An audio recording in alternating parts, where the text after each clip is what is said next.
कार्य होता। देखिए, समय आने पर ही कार्य होता है, उसके पहले क्यों नहीं होता है, ये आपको एक छोटे से उदाहरण के द्वारा बताते हैं। दो व्यक्ति थे और दोनों की किस्मत अलग अलग थी। बचपन में साथ में पढ़ते थे और साथ में पढ़ाई लिखाई हुई, फिर वो बड़े हुए, उनके रास्ते अलग अलग हुए।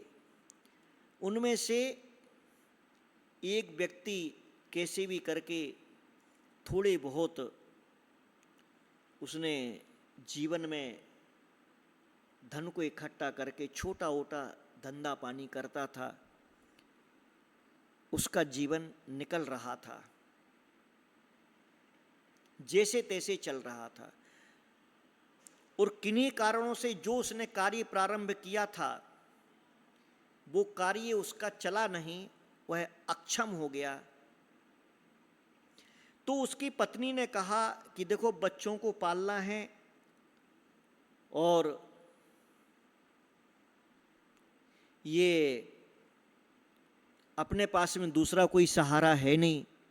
और तुम अक्सर कहते हो कि तुम्हारा दोस्त था जो आजकल बहुत बड़ी गौशाला चलाता है, उसके पास में बहुत से साधन हैं, उसका नाम हो गया है। एक बार अपन चलते हैं और उसके पास में चल करके अपन उससे बात करते हैं। वह मित्र वहाँ जाता है, उसका जो वो बहुत बड़ी गौशाला का मालिक था वो उसे पहचान लेता है। दोनों मिलते हैं, दोनों में अच्छी बातचीत होती है। शाम का भोजन आदि करके वो बोलते कि रुको, आराम से अपन कल बात करेंगे। सुबह होती है, फिर से मिलते हैं। वो मित्र पूरी गौशाला को बताता है, परिचय कराता है। जब जाने लगते तो पूरी बात सुनकर के वो बोलता है कि तुम एक काम करो,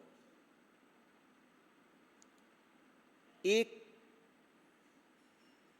गाय हमारे पास से ले जाओ और तुम्हारा जैसे तैसे काम चल रहा है। वो गाय देता है और वो गाय 1-2 महीने थोड़ा बहुत दूध देती है, दूध देना बंद कर देती है। फिर वो बेचारा परेशान हो जाता, फिर अपनी पत्नी के साथ आता है, फिर अपनी समस्या बताता है कि भैया जैसे तैसे हमारा काम चल रहा था, बच्चों का पेट पल रहा था, परंतु वो फिर दूध देना बंद कर दिया। वो फिर एक गाय दे देता है, फिर वो 15 दिन, 20 दिन, 2 महीना, 3 महीना दूध देती है, फिर गाय दूध देना बंद कर देती है। फिर वो परेशान हो जाता है। तीसरी बार आता है, ज्यों का त्यों। अब बेचारा ये सोचता, मरता क्या ना करता, कुछ नहीं से कुछ तो कम से कम मिल रहा है, थोड़ा बहुत तो मिल रहा है। तो जाकर के ये पति पत्नी दोनों बात करते कि बात क्या है, इसके पास इतना है, ये तो कुछ भी दे सकता, कुछ भी कर सकता है, परंतु केवल एक मरियल गाय देता है, वो भी महीने 2 महीने दूध देती और बंद हो जाता है। फिर एक बार हिम्मत करता है, वो बड़ा रोता सा जाता है कि अब तो भैया कुछ उपाय ही नहीं बचा मेरे पास, मैं करूं क्या, कुछ समझ में नहीं आ रहा है। ये हंसता है, मुस्कुराता है, और इसका जो दोस्त रहता है वो 10 गाय देता। अब की बार क्या बोलता है, जब चौथी बार जाता है तो 10 गाय देता है और बोलता है कि फलानी हमारी खाली जमीन पड़ी है, तुम वहाँ पर इन गाय को रख लो, तुम्हारा कोई जगह बना लो, वहीं पर तुम्हें कुछ घास लगाना, कुछ सब्जी लगाना, वो भी लगा लो, ये तुम ले लो। अब ये दोस्त था और उसकी पत्नी थी, दोनों उसके सामने ऐसा माथा पकड़ लेते, ऐसा माथा ठोकते हैं कि भैया जिस समय हम आपके पास पहली बार आए, आपने ऐसी गाय दी थी कि मुश्किल से 15-20 दिन काम चला और दूध देना बंद कर दिया। दूसरी बार आए तो तुमने ऐसी गाय दी कि महीना 2 महीना दूध चला, फिर गाय।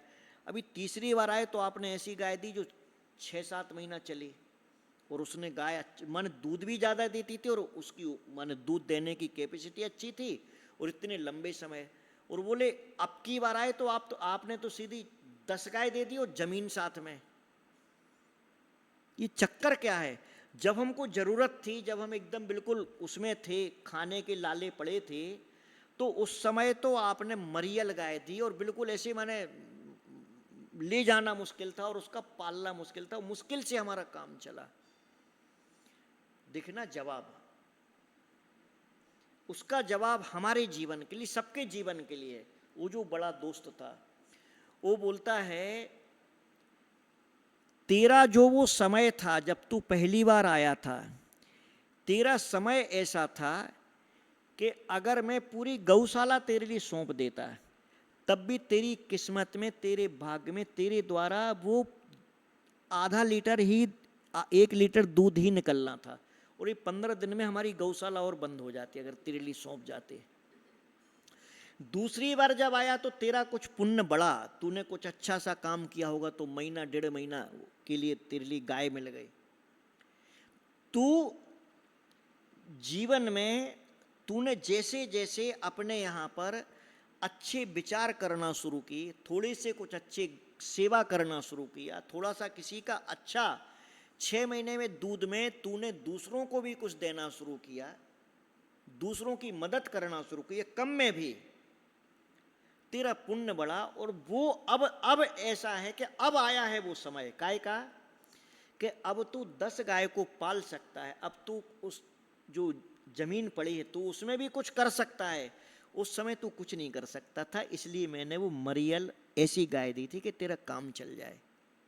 इससे हमको शिक्षा लेना है कि मान लीजिए आपके सामने सारी चीजें और आपको नहीं मिल रही हैं, आपके सामने अच्छे संयोग निमित्त हैं, किसी और को मिल रहे, तुमको नहीं मिल रहे, उस समय इस कहानी को याद रखना, उस समय धैर्य को धरना, उस समय अपने आप में व्याकुल और व्यग्र नहीं होना, लड़ाई झगड़ा नहीं करना, गलत नहीं बोलना, गालियां नहीं देना, व्याकुल नहीं होना उस समय कि मुझको क्यों नहीं मिल रहा, इसको क्यों मिल रहा, इसके पास ज्यादा क्यों है। तेरा समय आएगा जब तू योग्य हो जाएगा, जब तेरी कैपेसिटी अच्छी हो जाएगी, जब तू संभालने लायक हो जाएगा, तब तेरे लिए भी वैसे योग संयोग के माध्यम से वैसी वस्तुएं, वैसी चीजें मिलने लगेंगी। भड़कना मत, उसके लिए क्यों, मेरे लिए क्यों नहीं। रोना मत, घबराना मत, क्रोधित भी मत होना, सिर्फ उस बात को समझना और कुछ गुस्से में, अधीरता में कुछ का कुछ मत समझ बैठना। अगर आप अच्छे फलों को चाहते हैं, अपने जीवन में अच्छे रिजल्ट को चाहते हैं, तो मन में धैर्य को धारण करके, मन में विश्वास को धारण करके अपने इष्ट पर, अपने भगवान पर, अपने देवसात गुरु पर अपनी श्रद्धा, सेवा, भक्ति को ज्यों का त्यों बना करके, जो आपके गुरु हैं उन पर विश्वास रख करके, जो आपको ज्ञान प्राप्त हुआ उस पर विश्वास रख के, जो आप कुछ धर्म कर रहे हैं उस धर्म पर विश्वास रख के, जो आप पूजन कर रहे हैं उस पर विश्वास रखें। उस समय की प्रतीक्षा करें कि समय आने पर सब अच्छा हो जाएगा।